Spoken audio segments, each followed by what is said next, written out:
ஜோதிமணி, மாணிக்கம் தாக்கூர் இவர்கள்லாம் சொல்லிக்கிட்டு இருக்கிற கருத்துக்கள் எப்படி பார்க்கிறது? அவங்களாம் என்ன இல்ல அவங்க மறுபடியும் காங்கிரஸ் பலப்படுத்த வேண்டிய தேவை இருக்கிறது அப்படிங்கிறது.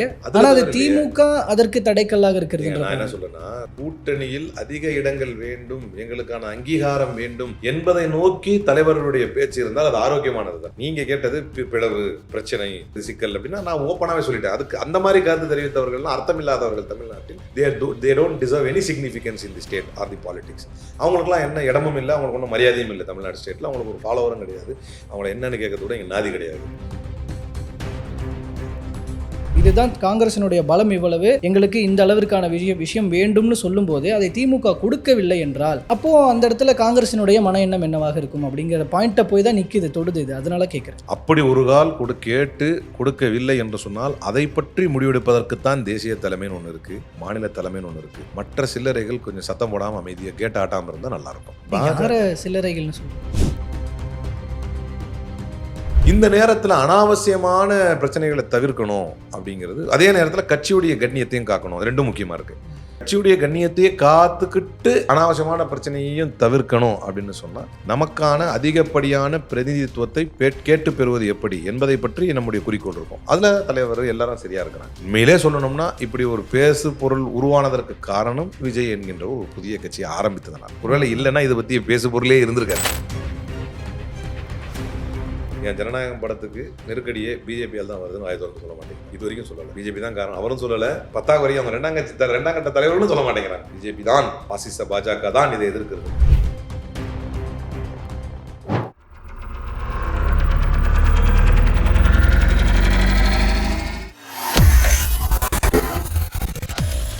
வேலை வேண்டுமா?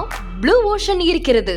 10th 12th டிப்ளமோ டிகிரி படித்தவர்களுக்கு உணவு, தங்குமிடம், இஎஸ்ஐ, பிஎஃப், இன்சூரன்ஸ் உள்ளிட்ட சலுகைகளுடன் அனுபவத்திற்கேற்ற நல்ல சம்பளம் 15,000 முதல் 30,000 வரை. பெண்களுக்கு முன்னுரிமை. 2,000க்கும் மேற்பட்ட வேலை வாய்ப்புகள் உள்ளன. இப்போதே தொடர்பு கொள்ளுங்கள். Blue ocean.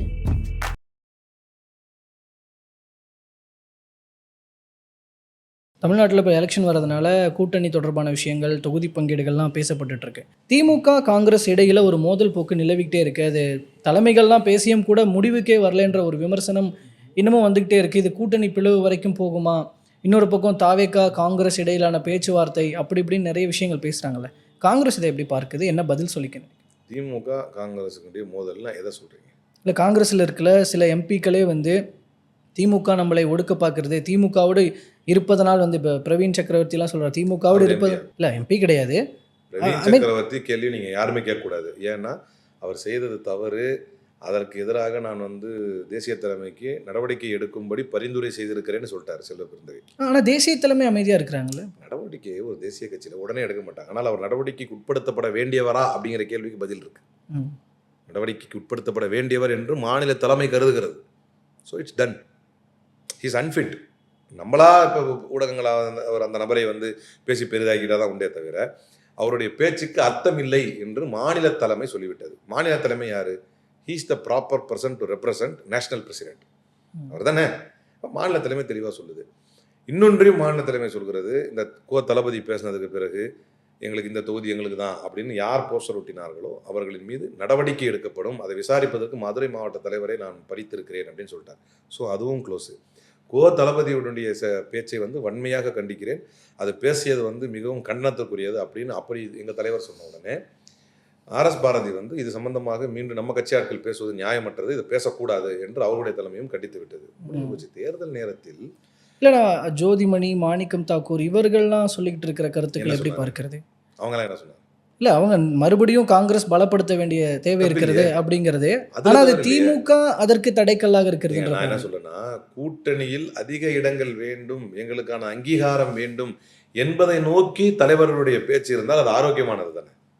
நீங்க கேட்டது பிளவு, பிரச்சனை, இப்போ இது சிக்கல் அப்படின்னா நான் ஓப்பனாகவே சொல்லிட்டேன். அதுக்கு அந்த மாதிரி கருத்து தெரிவித்தவர்கள்லாம் அர்த்தம் இல்லாதவர்கள் தமிழ்நாட்டில். they don't deserve any significance in the state or the politics. அவங்களுக்குலாம் என்ன இடமும் இல்லை, அவங்களுக்கு ஒன்றும் மரியாதையும் இல்லை தமிழ்நாடு ஸ்டேட்டில். அவங்களுக்கு ஒரு ஃபாலோவரும் கிடையாது. அவங்கள என்னென்னு கேட்கறது கூட இங்கே நாதி கிடையாது.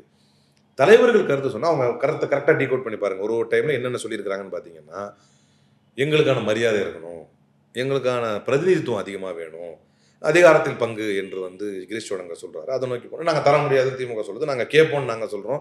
இது அனைத்துமே கூட்டணியை இன்னும் உறுதிப்படுத்தி கொண்டு இருக்கிறது. இந்த வார்த்தைகள்லாம் கூட்டணியில் நாங்கள் இருக்கிறோம், உறுதியா இருக்கிறோம், ஆனால் எங்களுக்கு நிறைய சீட்டு வேணும். கூட்டணியில் நீங்க இருக்கிறீங்க, உறுதியா இருக்கிறீங்க, ஆனால் ஆட்சியில் பங்கு கிடையாது. இப்படிதான் போய்கிட்டு இருக்கே தவிர அப்போ இந்த நெகோசியேஷன் தான் முன்னும் பின்னும் இருக்கே தவிர கோலியேஷன்ல எந்த இஷ்யூமே இல்லையே. ஐ மீன் அலையன்ஸ்ல எந்த இஷ்யூமே இல்லையே.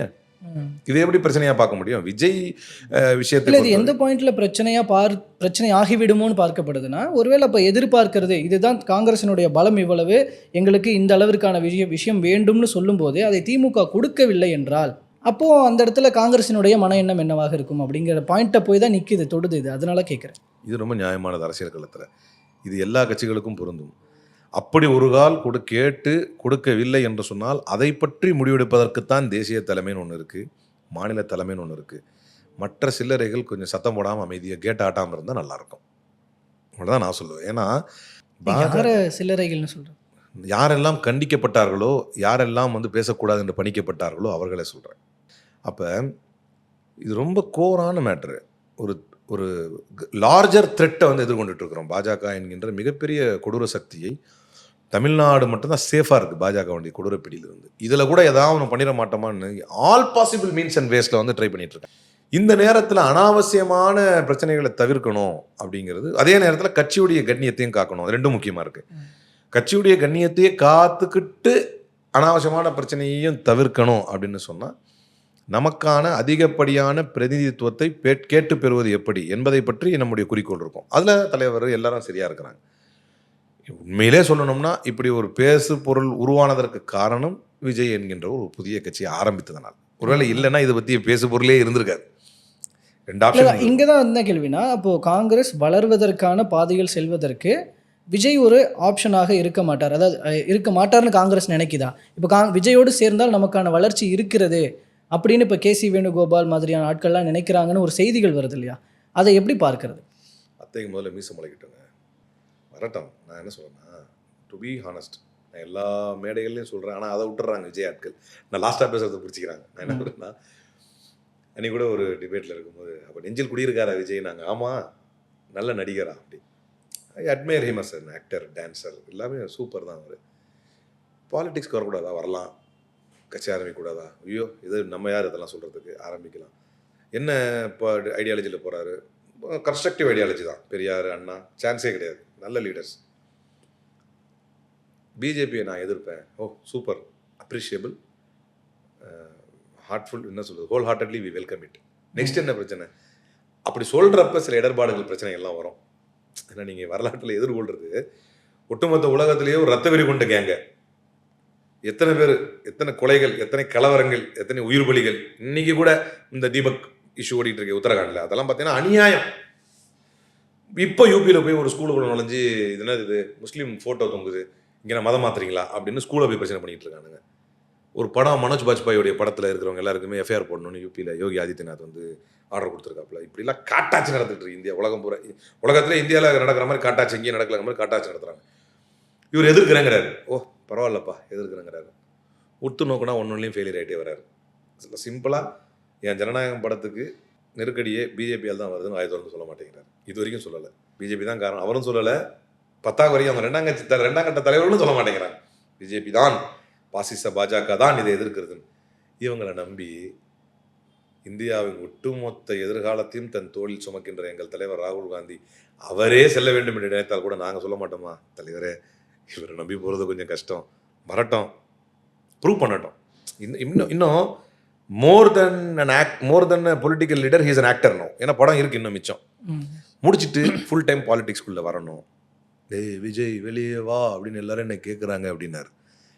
கேட்குறாங்கன்ற முதற்கொண்டு அவருக்கு தெரியுது இல்லையா? அப்போ கேட்குற அளவுக்கு நம்ம நடந்துக்கிட்டு இருக்கோன்றது ஒரு புரியணும்ல. So let him be serious in politics. Let him involve himself fully into politics, 10% politics. Let him come. Let's see how is he tackling BJP. எப்படி எஃபெக்டிவாக டேக்கிள் பண்ணுறாரு. அதாவது பார்ப்போம். பிஜேபி மட்டும் இல்லை, எல்லா மனிதகுல எதிரான சக்திகள் அப்போ அவர் நல்லா எஃபெக்டிவாக வரும்போது, மேபி 2031 அந்த மாதிரிலாம் வரும்போது அவர் எப்படி எஃபெக்டிவாக இருக்காருன்னு பார்ப்போம். Let him prove his track. சுதந்திரம் வாங்கி கொடுத்த கட்சிங்க. ஒரு 18 to 20% ஆனால் அவருக்கு இருக்குது அப்படின்னு சொல்கிறதெல்லாம் எப்படி? சும்மா நெரேட்டிவ்ங்க. ஸ்ட்ராட்டஜிஸ்ட் தான். யாரு ஐ மீன் இவர் பிரவீன் சக்கரவர்த்தி ஆக்சுவலி அவர் ஒரு தகவல் ஆக்சிஸ் சொல்றவர் தானே. ஆக்சிஸ் மை இந்தியா உங்களுக்கு தெரியும், உலகத்திலேயே இந்தியாவிலேயே தேசத்திலேயே பெரிய அளவில் மதிக்கப்படக்கூடிய நபர். அவர் ஓப்பன் மீடியாவில் அழுதார், நான் பண்ண கருத்து கணிப்புலாம் தப்பாக போச்சு. அதெல்லாம் விட்டுருங்க சரியா. நமக்கு ஒரு நாள் நியாயம் தெரியும். பூத் கமிட்டினா என்ன, அதனுடைய அதாவது விருப்ப மனு இருக்குல்ல, திமுகவின் விருப்ப மனு இவ்வளோ, அதிமுகவின் விருப்ப மனு எவ்வளோ, இவ்வளோ வசூல், எங்கள் விருப்ப மனுக்கு வசூல் எவ்வளோன்னு போட்டுக்கிட்டு இருக்காங்க அவங்க கட்சிக்காரங்க. என்னன்னு சொல்கிறது, சீரியஸ் பாலிடிக்ஸுக்கு அவங்கள வாழ்த்துறேன், வரணும்னு விரும்புகிறேன், வரவேற்கிறேன், வரணும். அவங்க ஆசைக்கு நம்ம எல்லாம் முடியாது, அவங்களுடைய டெஸ்டிங் கிரவுண்ட்ஸுக்கு நம்ம போய் பாதிப்பாக முடியாது. காங்கிரஸை விட்டுருங்க, நம்மையும் நோக்கி சில பேர் வருவாங்க இல்லையா, அவங்களுக்கு நம்ம எத்தனை பேர் வந்தாங்க அவருடைய கூட்டணிக்கு? யாரும் வரல. Serious politicians won't consider him seriously. அது ரொம்ப முக்கியமானது. நாங்கள் போய் எங்கள் எதிர்காலத்தை தொலைச்சிட முடியுமா? 70 தொகுதிகள், துணை முதல்வர் பதவி, 6 அமைச்சர்கள், இதெல்லாம் வந்து நெகோசியேஷனில் தாவேக்கா சொல்கிறாங்க காங்கிரஸை நோக்கின்னு செய்தியில் போட்டிருக்காங்க. சரியாக இருந்தால் தலைவர் செல்வ பெருந்தகையும் எங்கள் தேசிய தலைவர் மல்லிகார்ஜுன கார்கேவும் நாங்கள் உயிராய் நேசிக்கின்ற எங்கள் தலைவர் ராகுல் காந்தியும் முடிவு எடுத்து அறிவிக்கட்டும், பார்ப்போம். ஓகே, பொறுத்திருந்து பார்ப்போங்க சார். தற்போது வரைக்கும் பல்வேறு நிகழ்வுகள் தொடர்பான உங்களோட பார்வைகளை கருத்துக்களை பகிர்ந்து மிக்க ரொம்ப நன்றி.